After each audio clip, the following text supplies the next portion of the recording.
Welcome dear students in Ritika mathematics class. I hope you all are fit and fine. So students, in today video we will solve exercise 3.4 as our chapter is chapter 3 trigonometric function is going on. So today topic is exercise 3.4 and their solutions. So let's start. तो चलिए now first question is and in last video already we have discussed कि हम कैसे general solution and principal solution को find करते हैं। तो यहाँ पर हम क्वेश्चन हमारे कुछ उसी तरीके से हैं। हमें यहाँ पर find the principal solution and general solution हमें एंड कुछ फॉलोइंग क्वेश्चंस ये हमारे पास क्वेश्चन नंबर 1 है फॉलोइंग क्वेश्चंस। ठीक है, तो चलिए इनके general solution and principal solution find करते हैं। तो फर्स्ट क्वेश्चन हमारे पास है 10x equals to under root 3। 10x equals to root 3। अब मैंने आपको बताया था, हमने कुछ इस तरीके की फॉर्म देखी थी। sin x इक्वल्स टू 0 की आपको मिलेगी, cos x इक्वल्स टू 0 आपको मिलेगा, tan x आपको 0 मिलेगा। ऐसे ही आपको एक टाइप आएगा sin x equals to sin y, cos x equals to cos y and tan x equals to tan y, यानी कि इस तरीके का। अब हमें सबसे पहले आइडेंटिफाई करना है सॉल्यूशन का टाइप क्या है। तो ये इक्वल टू 0 वाली सॉल्यूशन नहीं है, इक्वेशन नहीं है, तो ये हमारी रहेगी tan x equals to tan y। तो आप देखते हैं यहाँ पर, तो tan x equals to root 3 है ना, और रूट 3 ये हमारी वैल्यू होती है 10 पाई बाय 3 की। ठीक है, 10 पाई बाय 3 की। तो y हमारे पास क्या, यानी कि tan x equals to tan y, तो y हमारे पास आ गया यहाँ पर पाई बाय 3। तो फर्स्ट सॉल्यूशन जो हमें मिला है, तो सबसे पहले हम यहाँ पर प्रिंसिपल सॉल्यूशन को फाइंड करने वाले हैं। ठीक है, अब आप ये देखिए, पहला तो हमें x की वैल्यू मिल गई है पाई बाय 3, यानी कि x हमारे पास क्या आ गया है पाई बाय 3। पहला प्रिंसिपल सॉल्यूशन तो हमने रिकॉल करके ही फाइंड कर लिया है, क्योंकि 10 हमारा क्या है पॉजिटिव है, और 10 पॉजिटिव हमारा कौन से क्वाड्रेंट में होता है, first, second, third and fourth. इनमें हमारा एक तो फर्स्ट क्वाड्रेंट में 10 पॉजिटिव होगा, और हमारे पास थर्ड क्वाड्रेंट में भी 10 पॉजिटिव होता है। तो फर्स्ट क्वाड्रेंट में हम रिकॉल करके ही वैल्यू लिख लेते हैं। तो पहले क्वाड्रेंट में जो हमारा प्रिंसिपल सॉल्यूशन है pi by 3। Now come to third quadrant. अब थर्ड क्वाड्रेंट में हमारे दो एंगल फॉर्म होते हैं। एक तो हमारे पास यहाँ पर या तो हमारे पास पाई प्लस थीटा होगा इसका एंगल, या हमारे पास होगा 3 पाई बाय 2 माइनस थीटा।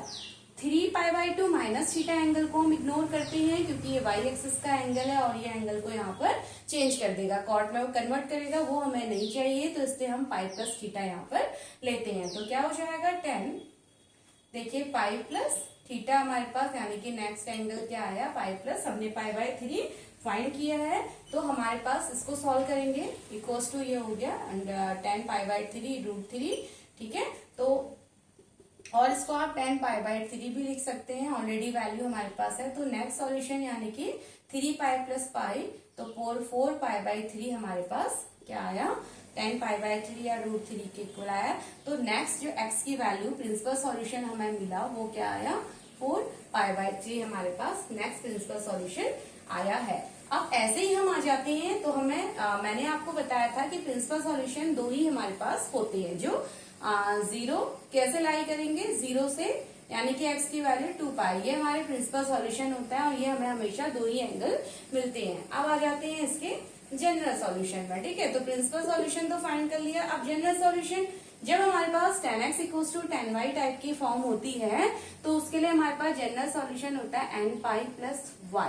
ठीक है, n पाई प्लस y। तो इसके लिए जनरल सॉल्यूशन यानी कि n पाई प्लस y। अब y हमारे पास दो एंगल आए हैं, y के लिए आप वो एंगल पुट करेंगे जो छोटा होता है। ठीक है, अगर दो एंगल के केस में y हमारे पास पाई बाय 3 है, तो आप यहाँ पर y यानी कि ये हमारे पास क्या आ गया जनरल सॉल्यूशन इसका आ गया है। ठीक है, वेयर n बिलोंग करेगा हमारा एनी इंटीजर वैल्यू आप यहाँ पर पुट करेंगे, तो आपको जनरल सॉल्यूशन यानी कि बहुत सारे सॉल्यूशन, देखिए आप n को अगर 0 रखते हैं कैसे, यानी कि जनरल सॉल्यूशन मतलब एक कॉमन हमारे पास सॉल्यूशन आ जाता है, उस पर हम n पुट करेंगे तो हमें नंबर ऑफ इन्फिनिटी तक हमें क्या मिलते हैं जनरल सॉल्यूशन मिलते हैं। यानी कि जैसे प्रिंसिपल सॉल्यूशन तो दो ही होते हैं हमारे पास, बस जनरल सॉल्यूशन हमारे पास कई हो सकते हैं n 0 रखने पे। क्या हो जाएगा 0 प्लस पाई बाई 3। तो हमारा पहला general solution pi by 3 and 1 अगर आप रख लेते हैं तो ये हो जाएगा पाई प्लस पाई बाई 3 यानी कि 4 पाई बाई 3। एन को 2 रख लेते हैं तो क्या हो जाएगा 2 पाई प्लस पाई बाई 3। इसका मतलब क्या हो जाएगा 6 पाई प्लस अपॉन 3। ठीक है, तो पहला ये यानी कि जैसे आप एन की जगह, ये इंटीजर है, जैसे ही आप एन पुट करते जाएंगे और आपको कई जनरल सॉल्यूशंस यहाँ पर मिलते जाते हैं। अच्छा, एक ट्रिक मैं आपको और बताऊंगी कि आप कैसे प्रिंसिपल सॉल्यूशन को फाइंड कर सकते हैं। हम जनरल सॉल्यूशन से भी प्रिंसिपल सॉल्यूशन को फाइंड कर सकते हैं। देखिए, जैसे मैंने आपको सबसे पहले आप ये देख लीजिए कि इक्वेशन कैसी टाइप की है। हमारी इक्वेशन थी tan x equals to tan y type की। ठीक है, और tan x equals to tan y type के लिए जनरल सॉल्यूशन हमारे पास होता है n पाई प्लस y। तो आप सीधे जनरल सॉल्यूशन का फॉर्मूला रख लीजिए और यहाँ पर आप n की जगह 0 1 2 3 4 पुट करते जाइए। तो आपको देखिए पहला और दूसरा, हमें यही तो हमारे दो प्रिंसिपल सॉल्यूशन है। ठीक है, तो आप जनरल सॉल्यूशन से भी प्रिंसिपल सॉल्यूशन फाइंड कर सकते हैं। यानी कि अगर आपको फॉर्मूला लर्न है, आप ये फॉर्मूले को लर्न करते हैं जनरल सॉल्यूशन के, तो आप n की वैल्यूज पुट करके भी आपको दो प्रिंसिपल सॉल्यूशन यहाँ पर मिल जाते हैं। और अदरवाइज ये तरीका भी है, पहले हम प्रिंसिपल सॉल्यूशन को फाइंड कर लें और फिर हम जनरल सॉल्यूशन को फाइंड करें। तो जो मेथड आपको यहाँ पर इजी लगता है आप उस मेथड को यहाँ पर ले सकते हैं। ठीक है, तो ये तो था हमारा क्वेश्चन नंबर 1। अब आ जाते हैं क्वेश्चन नंबर 2 की तरफ। चलिए देखते हैं, क्वेश्चन नंबर 2 है, second question is sec x equals to 2। Second question sec x equals to 2। sec हमारा यहाँ पर भी क्या है, पॉजिटिव है। तो पहले तो हम देख लेते हैं sec पॉजिटिव कहाँ कहाँ पर होता है। ठीक है, sec हमारा ग्रेटर टू 0 है, तो यानी ग्रेटर देन 0 है, इसका मतलब sec एंगल पॉजिटिव है। तो sec एंगल पॉजिटिव एक तो हमारा देखिए फर्स्ट क्वाड्रेंट में होता है और एक फोर्थ क्वाड्रेंट में होता है।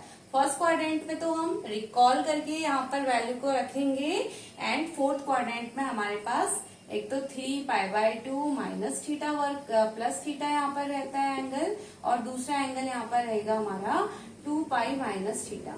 तो ठीक है, तो ये दो एंगल फोर्थ क्वाड्रेंट के हैं। तो चलिए इसको स्टार्ट करते हैं। अब sec x को हम पहले cos x में कन्वर्ट करते हैं, क्योंकि हमारे पास इक्वेशन का टाइप ये है। ठीक है, तो हमारा इक्वेशन टाइप है क्योंकि sec को हम cos में कन्वर्ट कर सकते हैं, तो इक्वेशन टाइप हो गया cos x equals to cos y। यानी कि क्या हो जाएगा यहाँ पर cos x की वैल्यू क्या हो जाएगी 1/2। यही तो हो जाएगा अगर इन्वर्स करेंगे तो cos x इक्वल्स टू क्या हो जाएगा, cos ये 1/2 होता है cos पाई बाई 3 पे।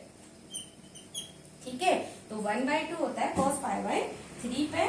और पहला प्रिंसिपल सॉल्यूशन ये मिल गया। सेकंड हमारा देखिए 3 पाई बाई 2 प्लस थीटा पे तो हमें नहीं मिलेगा क्योंकि ये y एक्सिस का है, तो हमें 2 पाई माइनस थीटा पे यहाँ पर देखना होगा। तो cos 2 पाई माइनस थीटा क्या आया था पाई बाई 3। ठीक है, तो ये हो गया पहला सॉल्यूशन हमारे पास आया cos पाई बाई 3, और दूसरा हमारे पास क्या हो जाएगा 6 पाई यानी कि 5 पाई बाई 3। तो ये हमारे पास दो प्रिंसिपल सॉल्यूशन आ गए। अब जनरल सॉल्यूशन आ जाते हैं। तो जनरल सॉल्यूशन हमारे पास देखिए cos x इक्वल्स टू क्या आ रहा है cos पाई बाई 3, यानी कि जो छोटी वैल्यू होती है cos x equals to cos y की कंडीशन है ना हमारे पास। तो यहाँ पर क्या होता है, जनरल सॉल्यूशन होता है 2n pi plus minus y, ये होता है। तो क्या हो जाएगा 2n पाई प्लस माइनस, अब y की दो वैल्यूज हैं, दो वैल्यू में जो छोटी वैल्यू है आप उसको यहाँ पर पुट कर लीजिए। तो 2n पाई प्लस माइनस ये, तो ये हमारे पास हो गया जनरल सॉल्यूशन ऑफ सेकंड। ठीक है, सेकंड वाले का हमारा जनरल सॉल्यूशन निकल के आ गया। तो आई होप आपको ये क्वेश्चन बहुत अच्छे से इजिली वे में समझ आ रहे होंगे। Now come to the question number 3। अब क्वेश्चन नंबर 3 की तरफ आते हैं। देखिए क्वेश्चन नंबर 3 हमारा क्या कहता है, cot x equals to cot x is equals to minus √3। अब सबसे पहले हमारा cot x क्या है, यहाँ पर लेस देन 0 है। ठीक है, cot x 0 से छोटा है यानी कि तो इसका मतलब निगेटिव है ना, तो 0 से छोटा। आप देख लेते हैं कि cot हमारा निगेटिव कहाँ पर होता है, क्वाड्रेंट है हमारे पास first second third and fourth. तो cot हमारा निगेटिव, एक तो सेकंड क्वाड्रेंट में cot निगेटिव होता है, फोर्थ क्वाड्रेंट में cot निगेटिव होता है। तो ठीक है, अब cot को हम सबसे पहले यहाँ पर tan में कन्वर्ट करते हैं। तो tan x इक्वल्स टू क्या हो जाएगा -1/2। √3 यही हो जाएगा ना, क्योंकि हमारे पास 10 के केस के लिए हमारे पास इक्वेशन होती है। तो कॉट को हमने 10 में कन्वर्ट कर लिया। तो क्या हो गया, पहला सॉल्यूशन हो गया 10x इक्वल्स टू, ठीक है, 10x इक्वल्स टू हो गया -10 π/6, -10 π/6 ये हो गया पहला। अब second negative second and fourth quadrant में होता है, ठीक है। तो देखिए तो क्या हो जाएगा, अब सेकंड में क्या होगा, एंगल होता है π-π/6 होता है ना सेकंड क्वाड्रेंट, एंगल यहाँ पर क्या होता है π-θ होता है ना सेकंड क्वाड्रेंट में, पाई से कम। तो सेकंड क्वाड्रेंट में तो क्या हो जाएगा, इक्वल्स टू -10 π-π/6 ये हो गया। एंड फोर्थ क्वाड्रेंट, अब फोर्थ क्वाड्रेंट में भी देख लीजिए क्या हो जाएगा, -10, फोर्थ क्वाड्रेंट में 2π-θ को हमें यहाँ पर लेना होगा। तो 2π-π/6, 2π- यानी कि फोर्थ क्वाड्रेंट, इनको सभी वैल्यूज को हम फाइंड कर लेते हैं। -10 π/6, -10 6π-π यानी कि 5π/6 एंड -10 11 π/6। तो हमारे पास ये जनरल सॉल्यूशंस हमारे पास यानी कि प्रिंसिपल सॉल्यूशन ये आए हैं। अब इनमें आप कोई भी दो वैल्यूज को आप रख लीजिए। अब आप ये देखिए, ठीक है, हमारे पास कुछ ये वैल्यूज आई हैं। तो यहाँ पर आप देखिए क्या हो जाएगा, तो x की वैल्यू यानी कि x इज इक्वल टू, देखिए हमें ये तो हमारी एक कॉमन वैल्यू थी, बट हमें तो हमारा तो जो कॉट होता है वो सेकंड एंड फोर्थ क्वाड्रेंट पे माइनस होता है। तो वैल्यूज तो ये दो में से ही हमें लेनी है जहां पर हमारा कॉट क्या होता है, माइनस होता है, ठीक है। तो ये तो हमने क्या किया था, ये हमने थीटा को फाइंड किया था। तो कॉट, अब ये ध्यान रखिए कि कॉट हमारा second quadrant and fourth quadrant में, तो वैल्यू भी हमारी प्रिंसिपल वैल्यू ये दो ही रहेंगी। तो प्रिंसिपल वैल्यू क्या हो जाएगी, एक तो 10 π/6, 10 5π/6 एंड सेकंड हो जाएगी 10 11 π/6, ठीक है। तो ये दो वैल्यू हमारी यहाँ से 10x की निकल के आती है और इसके सॉल्यूशन 5π/x यानी कि 5π/6 एंड 11 π/6। x हमारे पास आ गए, y हमारे पास आ गए। तो जनरल सॉल्यूशन क्या होता है इस केस में, n π + y होता है। तो इसको हम n π प्लस, और y जो दोनों में छोटा है 5π/6 आप रखेंगे और हमें ये जनरल सॉल्यूशन भी मिल जाएगा। इन दोनों में छोटा कौन है, 5π/6 है ना, तो ये हमें जनरल सॉल्यूशन मिल गया, ठीक है। तो इस तरीके से फर्स्ट सेकंड थर्ड क्वेश्चन हमने देखे। फर्दर क्वेश्चन हम नेक्स्ट वीडियो में कवर करेंगे।